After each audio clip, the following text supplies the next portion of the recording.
아침에 나로 주의 인자한 말씀을 듣게 하소서. 성도 여러분 안녕하세요. 금요일입니다. 오늘도 하나님의 사랑이 여러분들의 삶의 자리에 가득하기를 간절히 소망합니다. 말씀 한 곳봅니다. 고린도후서 5장 1절부터 10절까지의 말씀을 봉독해 드립니다. 만일 땅에 있는 우리의 장막집이 무너지면 하나님께서 지으신 집 곧 손으로 지은 것이 아니요 하늘에 있는 영원한 집이 우리에게 있는 줄 아느니라. 참으로 우리가 여기 있어 탄식하며 하늘로부터 오는 우리 처소로 덧입기를 간절히 사모하노라.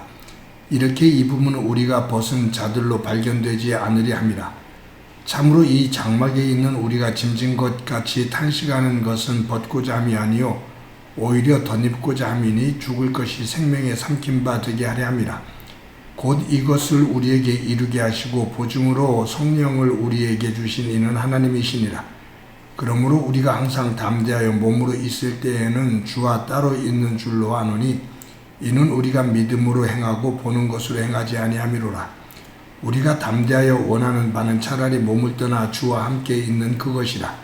그런즉 우리는 몸으로 있든지 떠나든지 주를 기쁘게 하는 자가 되기를 힘쓰노라.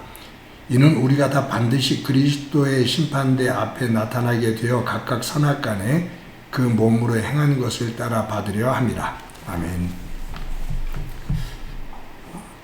종교학에서 종교의 요소로 세 가지를 얘기를 합니다. 하나는 믿음의 대상이 분명하냐 그거예요. 두 번째는 그 믿음의 대상인 신에게 종교의식, 제사를 드리는 의식이 있느냐라는 겁니다. 또 한 가지는 그 종교에 내세관이 있느냐라는 거예요.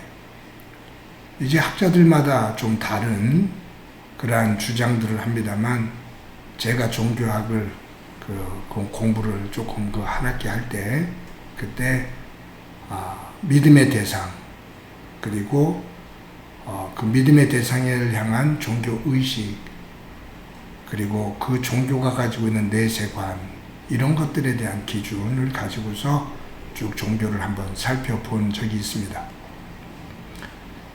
어느 종교든지 종교 의식, 믿음의 대상이 있습니다. 우리나라 같아도 곳곳에 여러 종교들 무속의 신앙까지도 대상이 분명히 있죠. 집에 섬기는 신, 마을에 섬기는 신, 모든 종교에는 믿음의 대상이 있습니다. 믿음의 대상이 있으면 그 믿음의 대상을 향한 종교의식이 제대로 갖춰졌던 제대로 갖춰지지 않았던 나름대로의 종교의식을 가지고 있죠. 저는 가보지를 않았지만 일본에는 사람들이 이야기하기를 사람 인구수보다도 그들이 믿는 신이 많다라고 이야기를 해요. 각자 가지고 있는 종교의 어떤 대상, 믿음의 대상이 있다는 거죠. 근데 집마다 또 그 신을 섬기는 나름대로의 종교의식들, 어떤 모양이든지 그런 음식을 조금씩 차려놓고 어떤 형태를 만들어서 종교의식을 행합니다. 제가 어렸을 때 저희 어머니가 예수님을 믿기 이전에 새벽이면 장독대에다가 정한수를 떠놓고 칠성신에게 그 비는 모습을 봤습니다. 북두칠성을 신으로 섬기는 거죠. 그래서 그 칠성신에게 흰 옷을 입고 또 정한수를 그 사발에다 물을 떠놓고 두 손을 빌면서 계속해서 허리를 굽혀 절을 하는 모습을 보면서 어렸을 때 큰 기억이 있거든요. 그것도 종교의식입니다.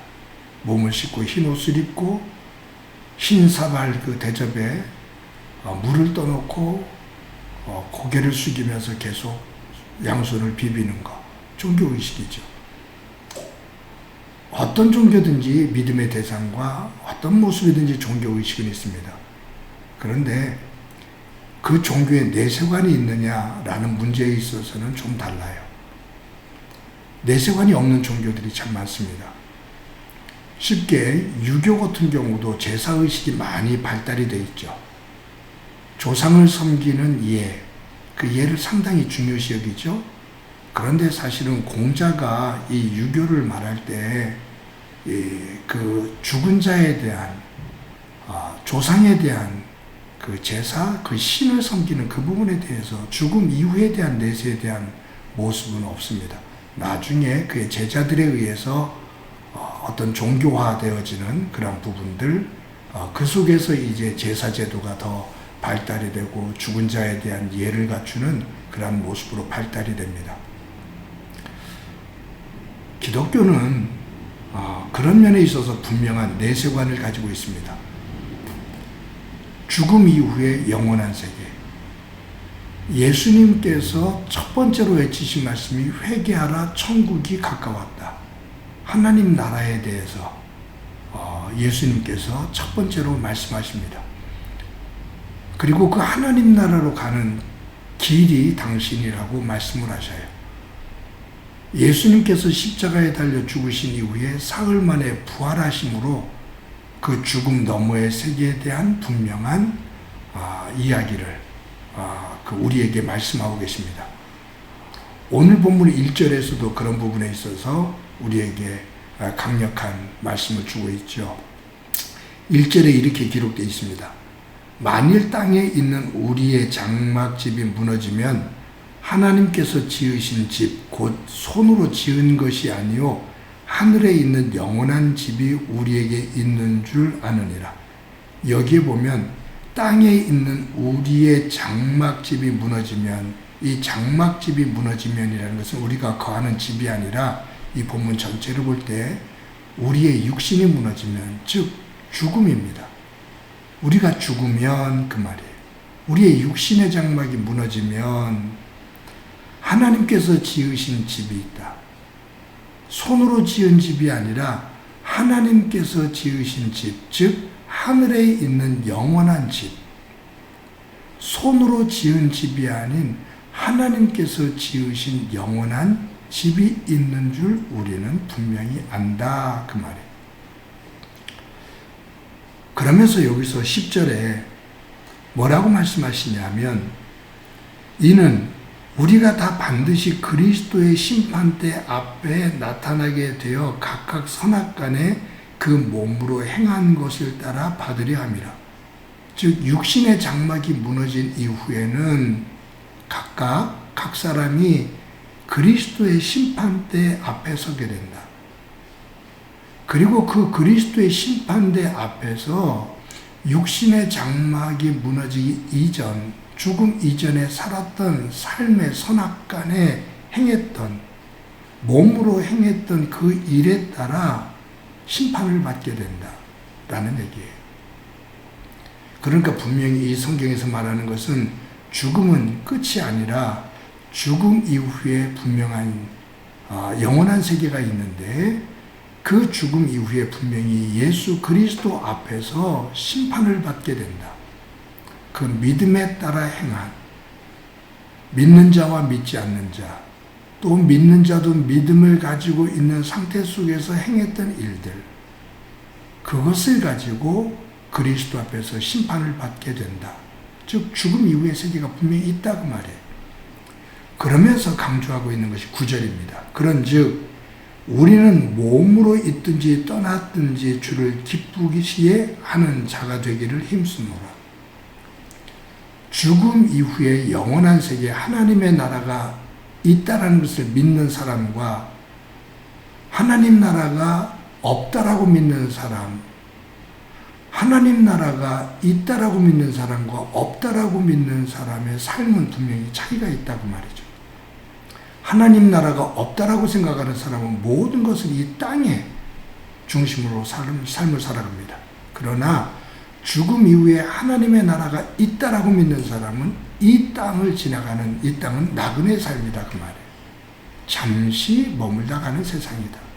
그 이후에 하나님의 영원한 세상이 있기에 이 땅의 모든 것들을 중심으로 하지 않고 하나님 나라를 중심으로 살아가는 삶이 된다.